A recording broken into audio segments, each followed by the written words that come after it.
Hi everyone, it's James here from Panache, and today I've got two really special guests with me. I've got Roberto, who's the president and CEO of Silversea, and I've got Barbara, who's chief commercial officer. And we're here on Silver Dawn, Silversea's brand new ship. And it's just fantastic to be aboard, and what a privilege it is to join you two today. So welcome anyway.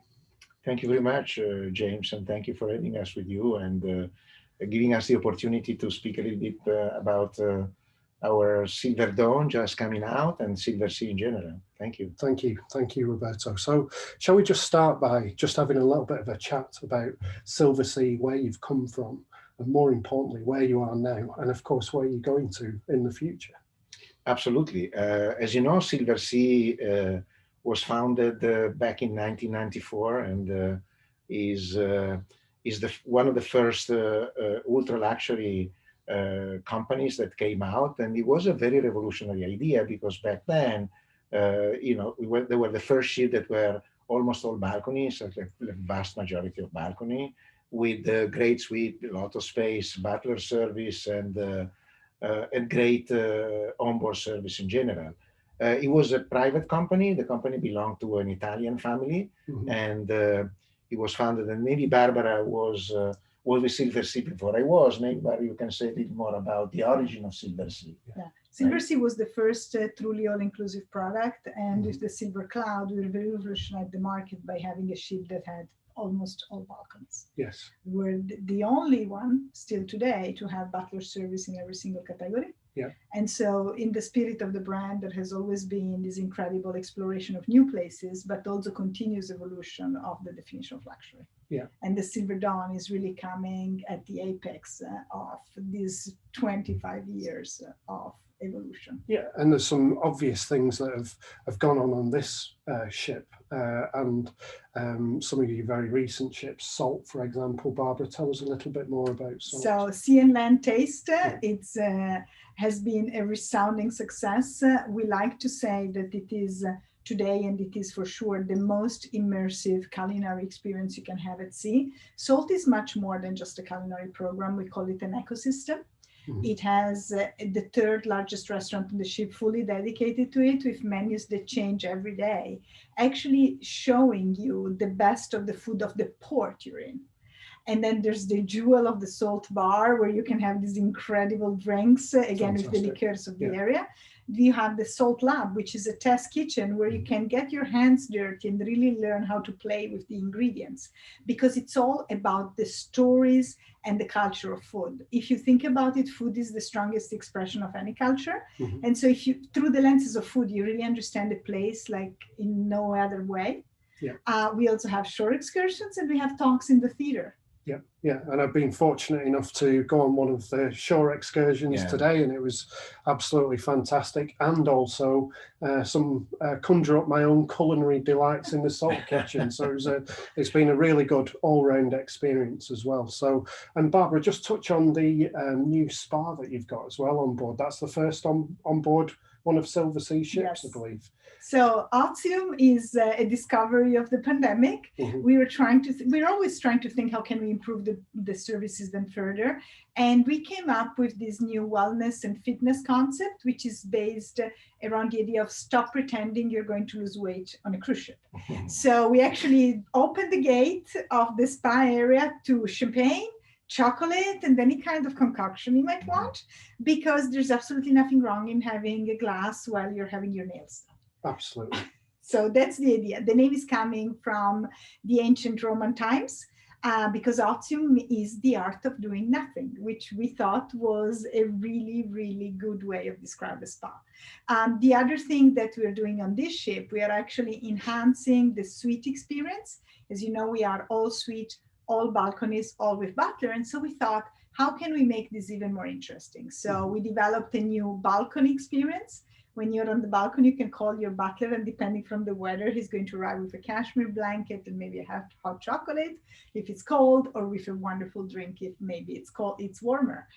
We have a new comfort food menu made with truffle popcorns, foie gras burger if you just want to chill in one night and just enjoy a movie. There's the new buff drawing experience. Imagine you come back from your excursion and you find the bath drawn to perfection with your favorite fragrance by the butler. And last but not least, the sleep experience. I think Roberto might want to talk about the mattress actually. I mean, I think this bedding experience with Silversea is absolutely top. And we've been selecting mattresses, linen, a pillow menu, like fragrances on your pillow. I mean, to make sure that your sleeping experience is maximized. And I heard a lot of incredible comments. And myself, I have to say that we are building a house in southern France, and all of the beds will be the Silversea beds there for sure.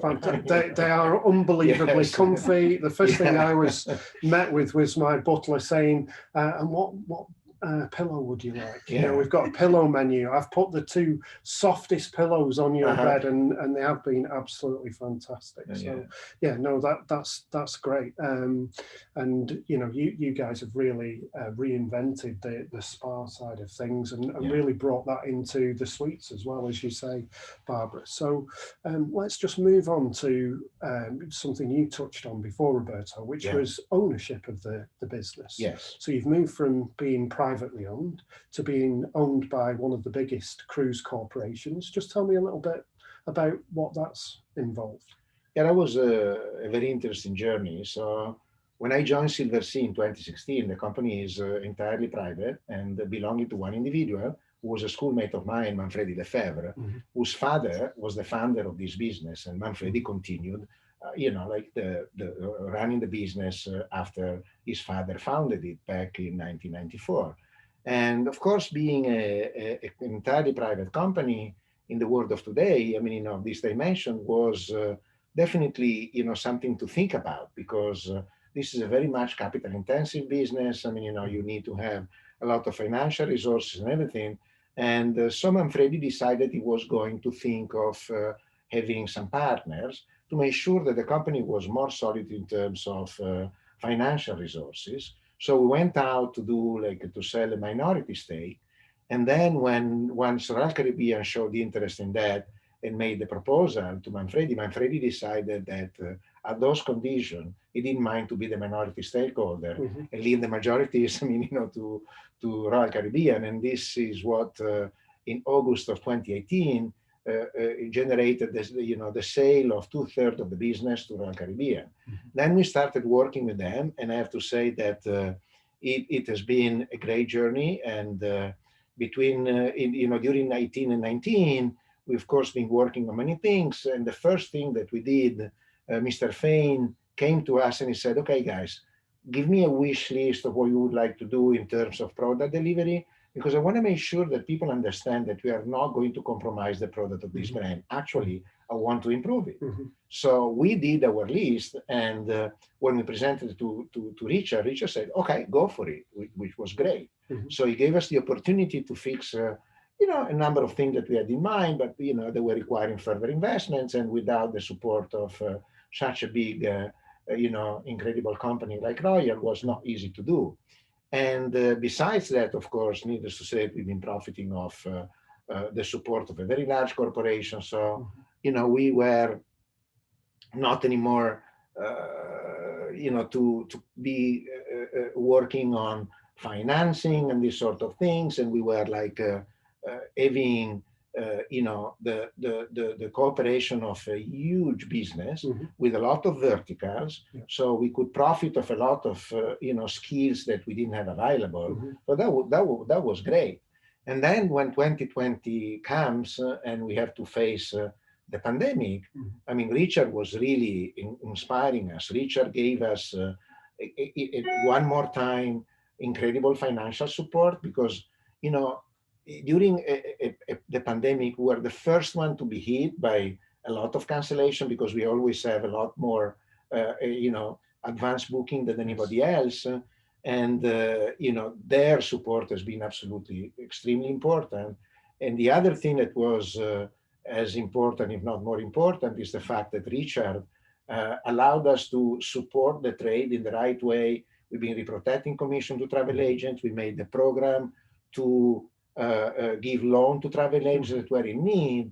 And those were instruments that were absolutely fundamental to, even further, support our great relationship with the trade. And we see today, I mean, we've been able to help many of our partners that were having a very difficult time, as we did. But it was really very rewarding to see what the corporation has done. And because obviously we have no reason to exist if we cannot have distribution on our side. Oh, absolutely. And from what I've seen, the product has moved forward as well. Absolutely. Royal Caribbean have helped you with innovation, and I think we'll come on to that in a second. And sure. They've obviously helped you from a financial security point of view as well, and also the investment, of course, in additional ships, which again we'll come on to in a second. So for me, looking from the outside in, it's been nothing but positive. Extremely positive.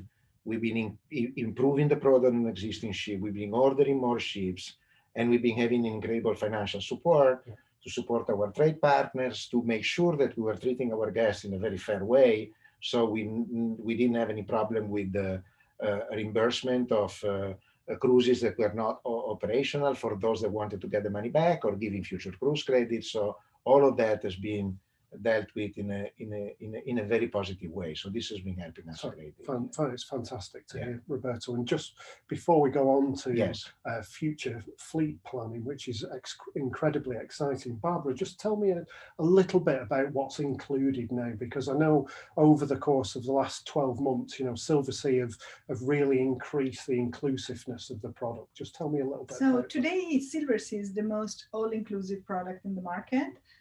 Through our door-to-door program, we will actually send you a chauffeured car to pick you up at home. And from there, everything is taken care of. So we'll handle the pre-hotel stays, all the transfers. Of course, the cruise itself is very all-inclusive with alcohol, gratuities, taxes, whatever, but also the shore excursions now. So what we want to give the peace of mind to our guests is that from the moment they leave home to the moment they come back, everything will be taken care of in this absolute luxury. Yeah, absolutely. And it's it's great to have shore excursions included, and of course the added value of getting a nice chauffeur transfer in the UK. That's really welcomed, I think, by our customers. So let's just move on finally to the future of Silversea. The new evolution of the ships. Tell us a little bit about that, Roberto. It sounds fantastically exciting. No, absolutely. And so during the pandemic, we got delivery of 3 ships. So the Silver Origin, the Silver Moon, and this Silver Dawn. And profiting of this great support that was given to us by Royal Caribbean, we've been ordering 2 incredible ships in Germany, Bayerwerft. So we have the Silver Nova, which will come in 2023, and still to be named, the sister ship that will come in 2024. And this is a very revolutionary project. It's revolutionary in many ways. We have been working in cooperation with the new building department of Royal that is known to be absolutely exceptional. They've been designing great ships, and they've been doing incredible innovation in this business. And with them, we have been able to design a new class of ships that is complete. Well, it has the same content of this one, but designed and realized in a different way to get to the next level, including a huge investment in sustainability. And the investment in sustainability is the first thing I would like to speak about, because it's really groundbreaking. And we will be having a ship that is multi-hybrid, first of all. So we will have like marine gas oil, LNG, the 2 fuels that will be available. In addition to that, we will have fuel cells, batteries, to work in parallel to the diesel engines that will produce electricity on board. And the fuel cell is really something very, very special and a big novelty. There is fuel cell around the world and on some ships as well, but very small systems like hundreds of kilowatts. On the Silver Nova, the plan is to have a fuel cell with 4,000 kilowatts, which means that they will be able to cover the entire need of energy on the ship while in port, which means absolutely zero harmful emission when the ship is in port, which is a big thing. Yeah. In addition to that, of course, we will have shore power connection for those ports that will be equipped with shore power. There is an incredible focus on any treatment of any water, wastewater, or anything that is on board. So anything that will go outside will be absolutely the highest possible standard that exists today. We will be using also those waste streams to generate energy and to recover energy. There will be a lot of optimization of every system on board. So by the vessel will in herself already be 25% more efficient than any vessel that was built before in this type of ships. It will be 40% reduction in greenhouse gases emission. Water that goes outside is almost drinkable water. Actually, it would be drinkable water in many parts of the world. And during the course of the construction, we've been paying a lot of attention to sustainability as well, to make sure that the impact of the construction as well is as limited as it can possibly be. It's really. I know from your presentation, it's, you know, just hearing the passion about Yeah. the next iteration of ships. It sounds absolutely fantastic. Yes. And I know there's loads more to come, because I know you're doing loads of work about the design of the inside of the Yes. ship. So I'm sure our customers would love to hear more about that in due course. So, but Yeah. Roberto, Barbara, thanks so much for your time. It's an absolute privilege to be on board, and I wish you every success for the future. And thanks so much for your support of Panache Cruises as well. Thank you. Thank you Thank very you, much, James. James. And we really look forward to having you again soon on the Silver Nova, and to show you our beautiful new class of ships Excellent. very soon. Thank you Thank very you. much. Thank you, Thanks. James.